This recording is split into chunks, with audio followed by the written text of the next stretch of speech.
আসসালামু আলাইকুম dear viewer, সফটওয়্যারে আপনাকে স্বাগতম।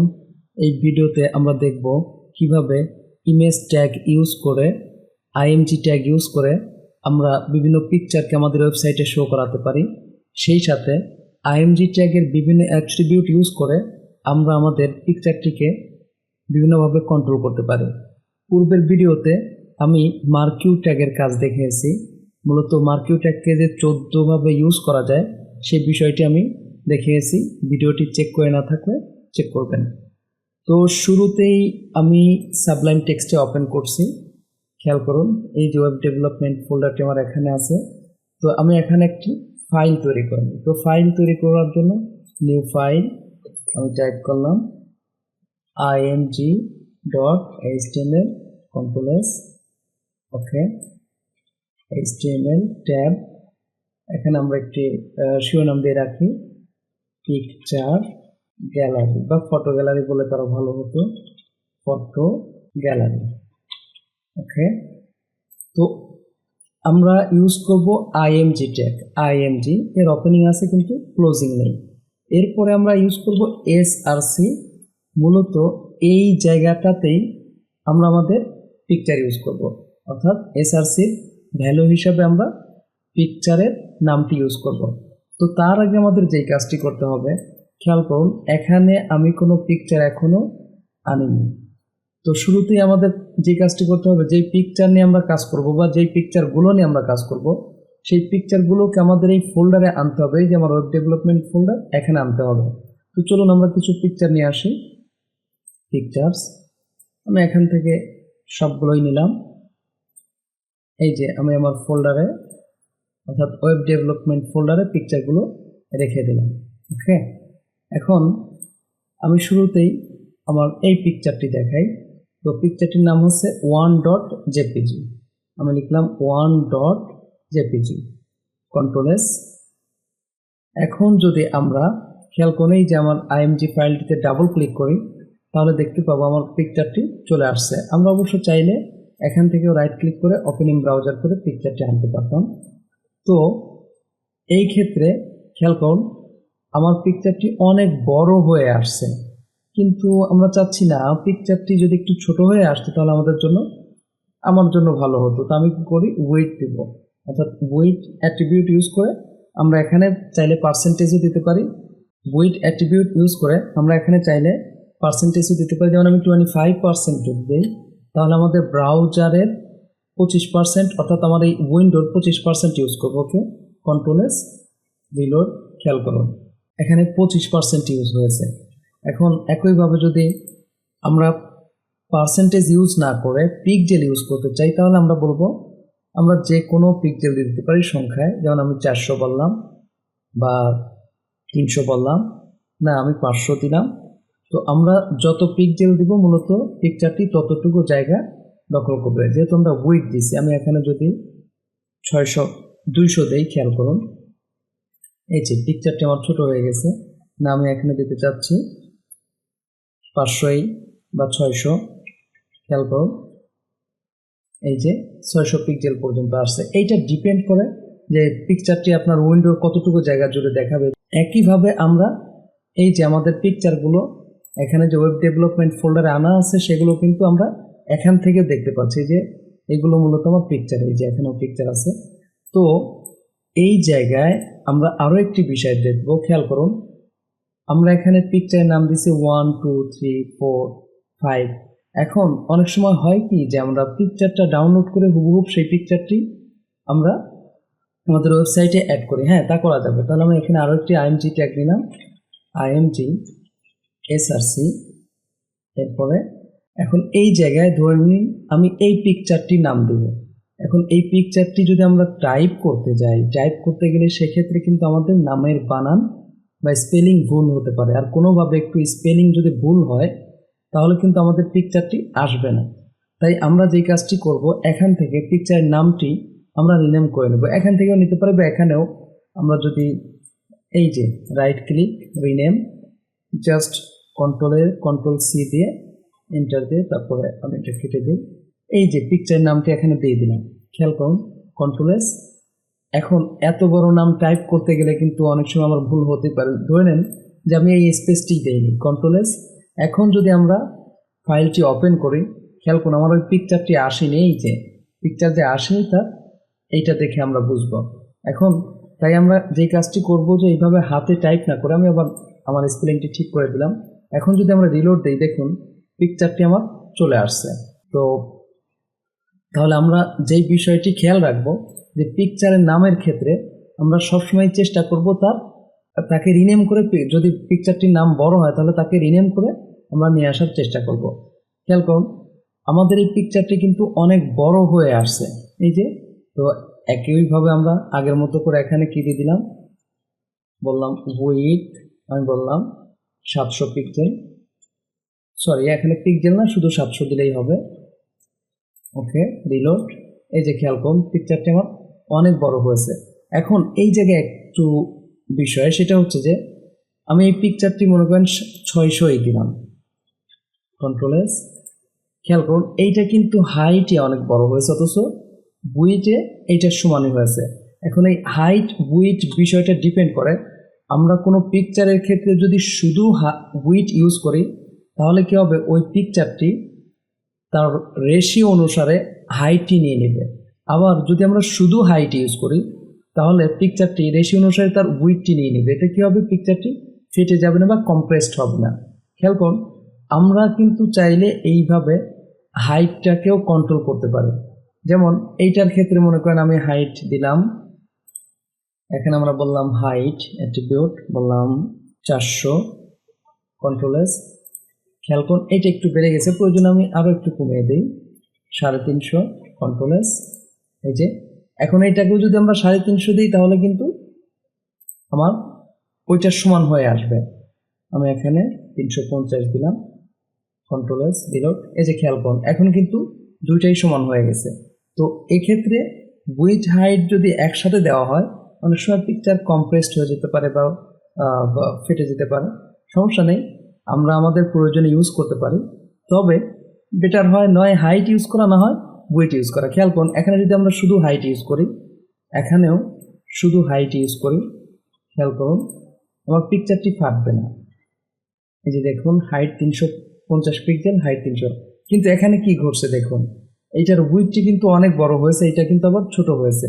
অর্থাৎ রেশিও অনুসারে সে 350 পিক্সেলের পরে যতটুকু উইথ নেওয়ার দরকার ততটুকু নিয়েছে। ঠিক একইভাবে এটা বড় পিকচার হওয়াতে 350 পিক্সেল হাইট নেওয়ার পরে তার রেশিও অনুসারে যতটুকু উইথ নেওয়ার দরকার, পিকচার যত বড় ছিল তার উপরে ভিত্তি করে সে ততটুকু উইথ নিয়ে নিছে। এখন যদি আমরা এখানে বলে দিতাম যে উইথ 500 পিক্সেল, একইভাবে এটাকেও যদি আমরা উইথ 500 বলে দিতাম, খেয়াল করুন সেক্ষেত্রে কিন্তু দুইটাই একদম সমান হইতো। ওকে, তো আমরা এভাবে আরও একটি যতগুলো খুশি ততগুলো পিকচার আমরা অ্যাড করতে পারবো। খেয়াল করুন আমি আরও একটি পিকচার অ্যাড করি, আমি এই পিকচারটি অ্যাড করতে চাচ্ছি, রিনেম, কন্ট্রোল-এ, কন্ট্রোল-সি, আমি এখানে নিচে দিয়ে দিলাম আইএনজি, ওকে, কন্ট্রোল-ভি, কন্ট্রোল-এস। খেয়াল করুন আমরা যদি এখন রিলোড দেই, এই যে আমার পিকচারটি চলে আসছে। তো যেহেতু আমরা পিকচারে উইথ হাইট দেইনি, সেক্ষেত্রে পিকচারটি আমার তত বড় হয়ে আমাদের মনিটরে আসবে, তাতে স্ক্রল আসলে আসবে, যদি ছোট হয় তাহলে স্ক্রল নাও আসতে পারে। এখন খেয়াল করুন এখানে আমি একটি বানান ভুল করছি, পিকজেল দিছি, এস কিন্তু মিস করছি। এখন সেভ দেওয়ার পরে যখন রান দিছি আমার পিকচারটি কিন্তু দেখা যাচ্ছে না। তাহলে এখানে যে একটা পিকচার ছিল সেই বিষয়টি কিন্তু আমরা আমাদের ইউজারকে বলতে পারি, কারণ ইউজার এই চিহ্নতে কিছু বুঝবে না যেটা কি হচ্ছে। তো আমরা জাস্ট এখানে আরও একটি অ্যাট্রিবিউট ইউজ করব যার নাম হচ্ছে এএলটি বলে আমরা এখানে যা লিখবো, খেয়াল করুন আমি লিখলাম পিকচার নট এক্সিস্ট। তো এইটা এখন এক্ষেত্রে কি হবে, যেহেতু এই পিকচারটি আমাদের পাইনি, অর্থাৎ এখানে কিন্তু এস ছিল, কন্ট্রোল-এস, খেয়াল করুন এখন কিন্তু পিকচার পাবে, কিন্তু আমরা ইচ্ছা করে বানানটা ভুল করছি, তাহলে এই পিকচারটি কিন্তু পাবে না, কারণ নাম ঠিক নেই। এক্ষেত্রে কি হয়েছে খেয়াল করুন, পিকচার না পেলে তখন এই যে এএলটি ট্যাগ কাজ করবে, ঠিক আছে, অর্থাৎ অল্টারনেটিভ যে এএলটি অ্যাট্রিবিউটে যে ভ্যালু থাকবে সেটা কাজ করবে। তো এখন কিন্তু ইউজার বুঝতে পারছে যে এখানে একটি পিকচার ছিল। আমরা আরও বেশ কিছু বিষয়ে কাজ করব। তো আমি আপাতত এটা এরকমই রাখছি। আমি উপরের পিকচারটি কয়েকবার কপি করলাম, Ctrl+Shift+D, Ctrl+S। ওকে, খেয়াল করুন আমার পিকচারটি অনেকবার আসছে। এখন কথা হচ্ছে যে আমি চাচ্ছি আমার এই পিকচার নিচের দিক থেকে এবং উপরের দিক থেকে একটু স্পেস আসুক।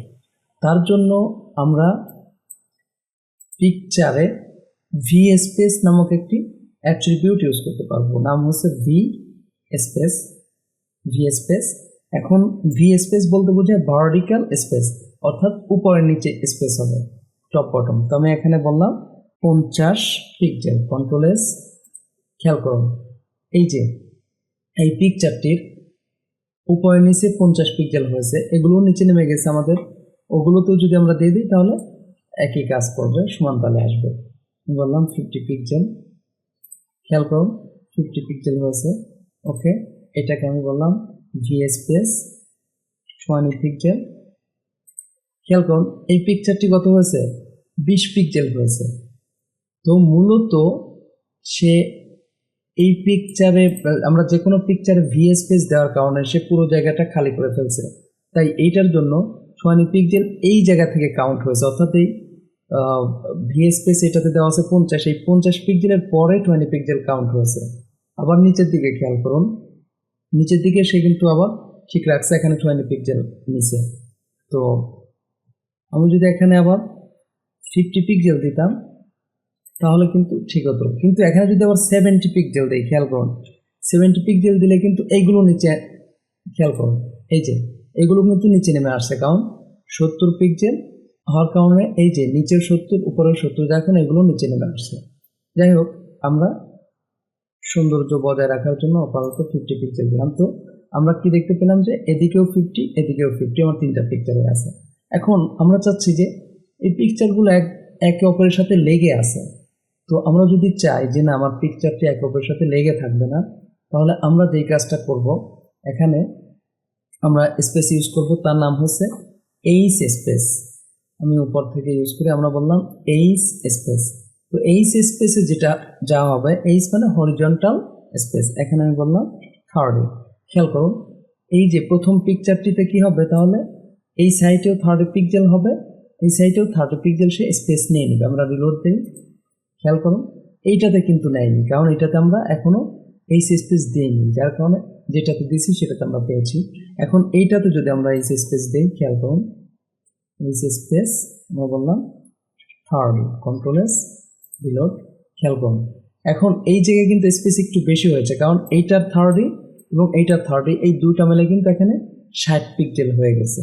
কিন্তু এখানে আবার শুধু 30 হয়েছে, কারণ এইটাতে হরিজন্টাল স্পেস 30 দেওয়া আছে, যার কারণে এইটা এইটুকু পর্যন্ত স্পেস নিয়েছে। কিন্তু এইটাকে যদি আবার 30 দিতাম তাহলে কি হতো, এই পর্যন্ত চলে আসছে, অর্থাৎ এইটার 30 এইটার 30 মিলে এখানে 60 পিক্সেল হয়ে যেত। তো আশা করি ভি স্পেস এবং এইচ স্পেস বুঝছেন। এই মুহূর্তে আমরা আরও একটি অ্যাট্রিবিউট শিখব, সেটা হচ্ছে যে খেয়াল করুন আমি এখানে আপাতত একটি পিকচার রাখি, বাকিগুলো আমি আউট করে দিলাম, Ctrl+S। আমি এটাও রাখলাম না, Ctrl+S, রিলোড। এই যে আমরা চাইলে এর অ্যালাইনমেন্ট কন্ট্রোল করতে পারি। তবে আরেকটা বিষয় এখানে যদি আপনাদেরকে দেখাই, খেয়াল করুন ইমেজ ট্যাগ কিন্তু আমাদের এটা হচ্ছে ইনলাইন ট্যাগ। কারণ কি, পিকচারগুলো দেখেন এক লাইনেই আসছে। পিকচার যদি আমার আরও ছোট হতো তাহলে সবগুলো কিন্তু এক লাইনে আমরা নিয়ে আসতে পারতাম, 100 পিক্সেল বা 200 পিক্সেল দিলে। এগুলো নিচে নামছে কারণ এখানে 500 এই যে খেয়াল করুন সবগুলোতেই 500, তো 3 × 5 = 1500। এখানে কিন্তু 500 পিক্সেল না থাকার কারণে এগুলো অটো নিচে নেমে গেছে। তার মানে আমরা যেটা বুঝলাম যে ইমেজ হচ্ছে ইনলাইন ট্যাগ, যা এক লাইনে আসে যদি স্পেস থাকে। এখন স্পেস না থাকলে সে কিন্তু অটো নিচে নেমে যাবে, এটাই স্বাভাবিক। এই মুহূর্তে আমরা আরও একটি বিষয় শিখবো, সেটা হচ্ছে যে খেয়াল করুন আমরা পিকচারের অ্যালাইনমেন্ট শিখব। অ্যালাইনমেন্ট সাধারণত ব্লক ট্যাগের ক্ষেত্রে লেফট রাইট সেন্টার হয়ে থাকে, কিন্তু যে পিকচারের ক্ষেত্রে আমরা শুধু লেফট আর রাইট পাবো, সেন্টার পাবো না। খেয়াল করুন আমি সেন্টার দিলাম, সে কিন্তু কাজ করবে না, এই যে কাজ করবে না, কারণ পিকচার হচ্ছে ইনলাইন ট্যাগ। ইনলাইন ট্যাগে লেফট রাইট সেন্টার কাজ করে না। তো আমরা এখানে যদি রাইট বলি, পিকচারের ক্ষেত্রে আবার একটু ব্যতিক্রম, যেটা লেফট রাইট কাজ করবে। খেয়াল করুন, এই যে রাইটে চলে আসছে না, আমি চাচ্ছি লেফটেই দেখাতে, লেফট তো ডিফল্ট, তারপরও আমি দিলাম যে খেয়াল করুন লেফটে আসছে। তাহলে আমরা বুঝলাম যে পিকচারের ক্ষেত্রে আমরা অ্যালাইনমেন্ট লেফট এবং রাইট করতে পারি আপাতত HTML এর অ্যালাইন অ্যাট্রিবিউট ইউজ করে। এখন আরও একটি ইম্পর্টেন্ট বিষয় আমরা বুঝবো, খেয়াল করুন, এখানে পিকচারগুলো আমরা যেভাবে রাখছি, এই যে এই পিকচারগুলো এভাবে আমার হিউজ পিকচার হয়ে যেতে পারে। প্রোডাক্ট পিকচারে যদি বলি, হাজার হাজার পিকচার আমার কিন্তু চলে আসবে। আর এখানে আমার কিন্তু অনেকগুলো ফাইল রাখা আছে। এখন এই এত পিকচারের মধ্যে ফাইলগুলো কিন্তু অনেক সময় খুঁজে পেতে ঝামেলা হবে, বা পিকচারগুলোও খুঁজে পেতে ঝামেলা হবে। তো আমরা কি করব, একটি ফোল্ডার তৈরি করে নিব। এখানে ফোল্ডার তৈরি করে সেই ফোল্ডারটিতে আমরা পিকচারগুলো রাখবো। যেমন আমি ফোল্ডারের নাম দিলাম ইমেজেস। খেয়াল করুন, ইমেজেস নাম দিয়ে পিকচারগুলো কিন্তু আমি এখানে নিয়ে আসলাম। এতে কি হলো, আমার ফোল্ডারটি অর্গানাইজড হলো। এখন খেয়াল করুন, one.jpg মূলত এইভাবে যদি আমরা দেই, তাহলে সে এই যে image.html অর্থাৎ এই ফাইলটি যেই ফোল্ডারে আছে সেই ফোল্ডারেই সে পিকচারটি খুঁজবে, কিন্তু one.jpg এই ফোল্ডারে নেই, আছে কোথায়, ইমেজেস। যার কারণে আমাদের এই one.jpg পিকচারটি আসবে না। খেয়াল করুন, এটা কিন্তু আসেনি, বা আগেটাই রিলোড দেই, এটা কিন্তু আসেনি, সে উইথ হাইট নিয়ে নিয়েছে। যাই হোক, তো আমরা আচ্ছা এখানে অল্টার ট্যাগ ইউজ করলে তো আমরা এটা দূর করতে পারতাম, বা এখানে একটা কিছু শো করতে পারতাম। এখন খেয়াল করুন, যেহেতু আমাদের পিকচারটি আছে হচ্ছে ইমেজেস ফোল্ডারে, তাহলে আমরা এখানে বলে দিব, অর্থাৎ ইমেজ ফাইলটি যেখানে আছে সেই ফোল্ডারেই, ইমেজেস ফোল্ডারে আমাদের পিকচারটি আছে। তাহলে আমাদের রিসোর্স বা পাথটি বলে দিতে হবে। তাহলে আমরা বলবো ইমেজেস, এভাবে। তো এই ধরনের এই বিষয়গুলো, নাম / এইটুকু সবসময় একটা ফোল্ডার রিপ্রেজেন্ট করে। তার মানে ইমেজেস ফোল্ডারে কি আছে, আমার one.jpg আছে। খেয়াল করুন, আমি যদি এখন রিলোড দেই, তাহলে কিন্তু আমার পিকচারটি চলে আসবে। তো একইভাবে এখানে কিন্তু আরও অনেক পিকচার আছে, আমি সবগুলো পিকচারকেই এইভাবে আনতে পারবো। খেয়াল করুন, আমি এই পিকচারটি আনতে চাচ্ছি, Ctrl+C, এন্টার, এটাকে আউট করে দিলাম। জাস্ট আমি এটাকে Ctrl+Shift দিয়ে কপি করে নিলাম, এবং এই জায়গায় আমরা কি করব, নামটা দিয়ে দেবো, কারণ এই নামের পিকচারটি আমার আছে কোথায়, ইমেজেসে। এখন রিলোড করলে যে পিকচারটি আমার চলে আসবে। তো আশা করি বুঝতে পারছেন যে কিভাবে আমরা আমাদের পিকচারগুলোকে অনলাইনে শো করাতে পারি, সেই সাথে বিভিন্ন অ্যাট্রিবিউট ইউজ করে কিভাবে আমরা আমাদের পিকচারকে বিভিন্ন ধরনের কন্ট্রোলিং দিতে পারি। পরবর্তী ভিডিওতে আমরা অর্ডার লিস্ট এবং আনঅর্ডার লিস্ট দেখব। ভিডিওতে লাইক, কমেন্ট করে এবং চ্যানেলটি সাবস্ক্রাইব করে সাথে থাকবেন। পরবর্তী ভিডিওতে দেখা হচ্ছে। আল্লাহ হাফেজ।